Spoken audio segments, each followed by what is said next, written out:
nome do Pai, do Filho e do Espírito Santo. Amém. Louvado seja nosso Senhor Jesus Cristo e para sempre seja louvado. Obrigada, meu Senhor e meu Deus, por mais este encontro. Obrigada, Senhor, por sempre nos revelar o seu amor, através da perfeição dos seus planos na nossa vida. Obrigada, meu Deus. Boa tarde, meu irmão, minha irmã.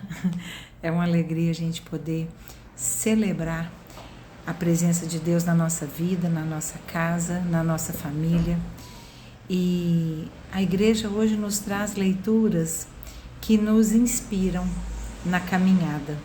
A primeira leitura, ela está no livro da segunda carta aos Coríntios, capítulo 1, do versículo 18 ao 22. O salmo é o 118, entre parênteses 119. E o evangelho está em Mateus 5, 13 a 16.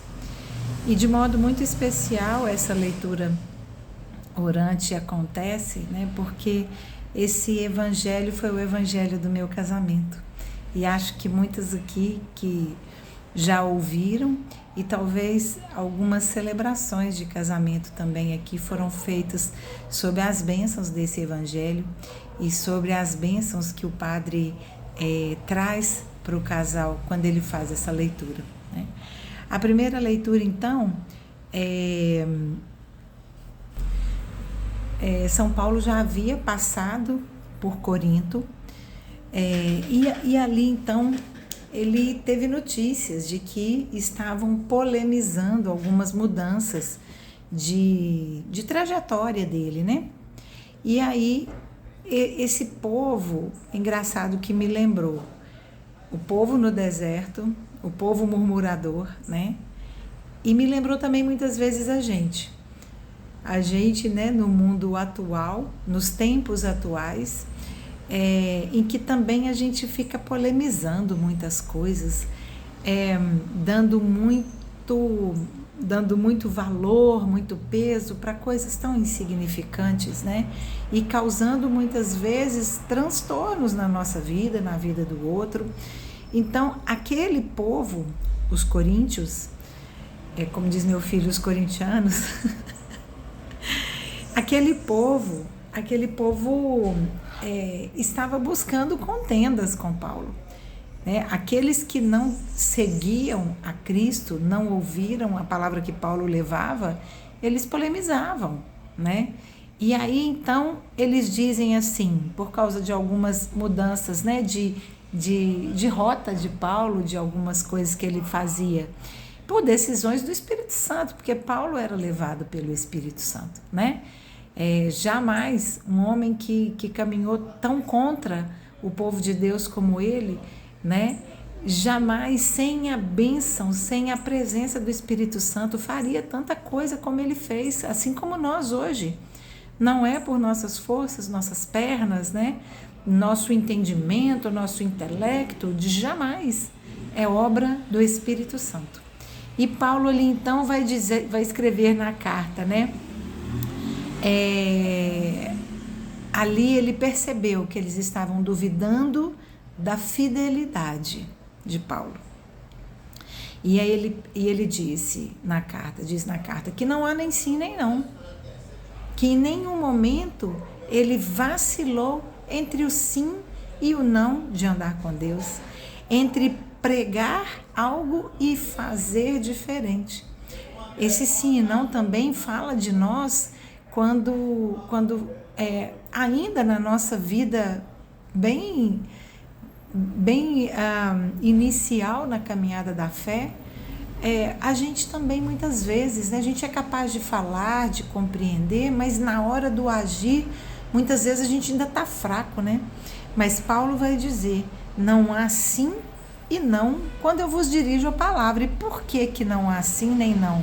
Não há ambiguidade quando eu vos dirijo a palavra. Mas por quê? Porque são coisas de Deus, né? E são inspiradas pelo Espírito Santo. Então, o sim é sempre sim para as coisas de Deus, vivendo aqui as coisas do homem. E Paulo, então, ele traz esse ensinamento do sim, o que é sim, o que é não é não. Que não dá para habitar sim e não na mesma fé. A palavra de Deus já nos diz, não dá para servir a Deus e ao diabo. Porque só a um Senhor devemos servir. É só ao sim do Senhor que devemos nos ater. Porque o Espírito Santo hoje me tocou com as leituras, eu esqueci de falar, confie na perfeição de Deus. A perfeição de Deus é sim para o que é de Deus, não para o que é do mundo. Essa é a perfeição de Deus, e se Paulo está falando em nome de Jesus, né, pela boca do Espírito, sendo boca do Espírito Santo, não há ambiguidade no que ele fala, né?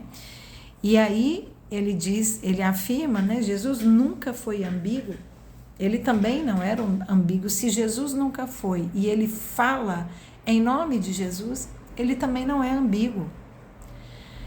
E aí nós pensamos assim, e ele ainda fala, porque quem me confirma é Cristo. Ele vai dando sustentabilidade para a sua palavra, sustento para a sua palavra, base para a sua palavra, né? Quem nos confirma e nos consagra é Cristo. E olha só, que bonito que São Paulo vai nos dizer, ele nos marcou com seu selo.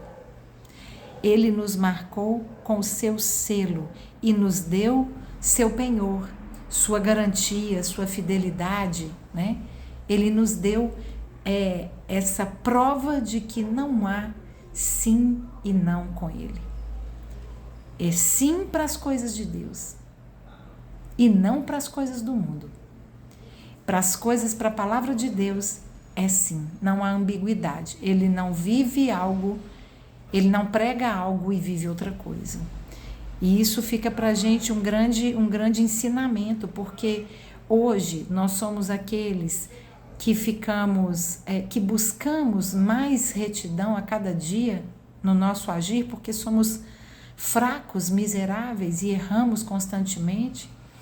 Mas nós somos aqueles que ficamos apontando, ou somos aquele que fala, Senhor, perdoa a minha miséria, perdoa a minha fraqueza, aumenta a minha fé, né?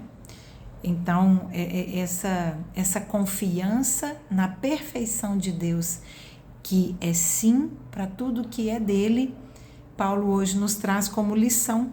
O Salmo, ele vai confirmar a perfeição de Deus, porque é o Salmo que nos fala que Deus é tudo, ele está do início ao fim, ele é o alfa e o ômega, ele faz brilhar sobre vossos servos o esplendor da vossa face.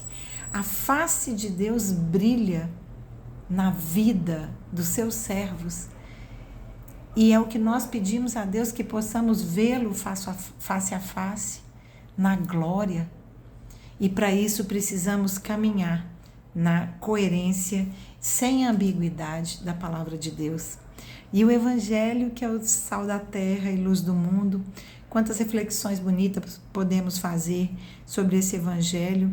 Então, Jesus, iniciando a vida missionária dele, que Mateus está nesse momento de falar, ele vai para o Sermão da Montanha e ele está falando das bem-aventuranças. E acabando de falar das bem-aventuranças, Mateus nos diz que ele fala do sal da terra e a luz do mundo. É um evangelho tão pequeno que vale a pena a gente ir ler, com certeza, todos eles, né? E ele diz, vós, ele está dizendo para o povo que está ouvindo ele, vós sois o sal da terra. E ele completa que o sal vem para dar sabor. Um sal que não tem sabor, ele não serve para nada, porque a função dele é dar sabor.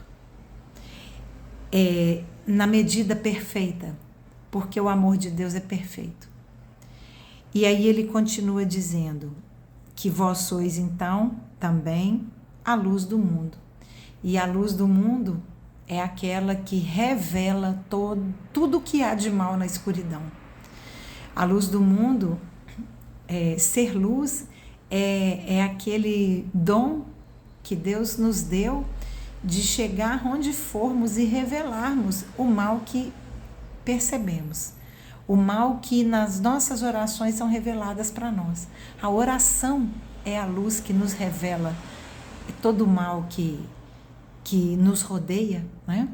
E sermos então sal da terra e luz do mundo é buscarmos sermos como Jesus pediu, como Ele.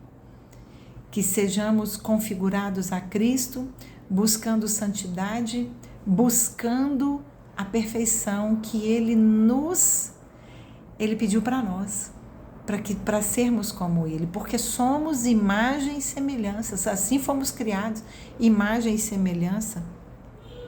E Ele fala: brilhe sua luz diante dos homens, para que vejam suas boas obras, porque as boas obras são inspiradoras para aqueles que ainda estão perdidos na treva, numa escuridão, perdidos e sem rumo, porque na escuridão perdemos até a direção para onde temos que ir, para onde queremos caminhar.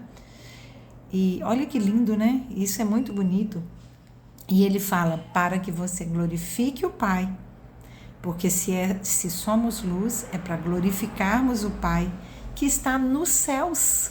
Quando na Bíblia fala nos céus, está dizendo em todas as dimensões dos céus, né?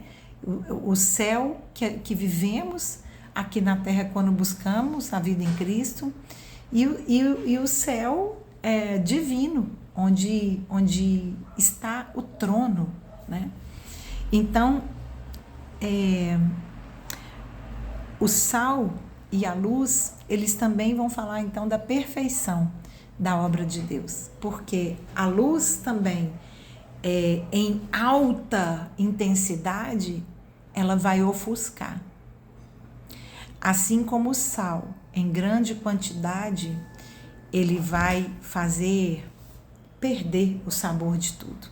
Então, hoje, devemos ser sal e luz, porque esse é o ID que Jesus nos deixou.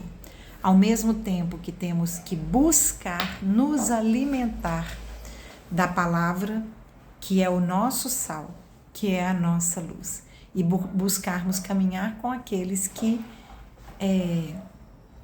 querem o mesmo que nós. Se nós queremos o céu todos os dias, nós queremos o céu, vamos então buscar confiar na perfeição de Deus na nossa vida. Louvado seja nosso Senhor Jesus Cristo, para sempre seja louvado. Em nome do Pai, do Filho e do Espírito Santo. Amém.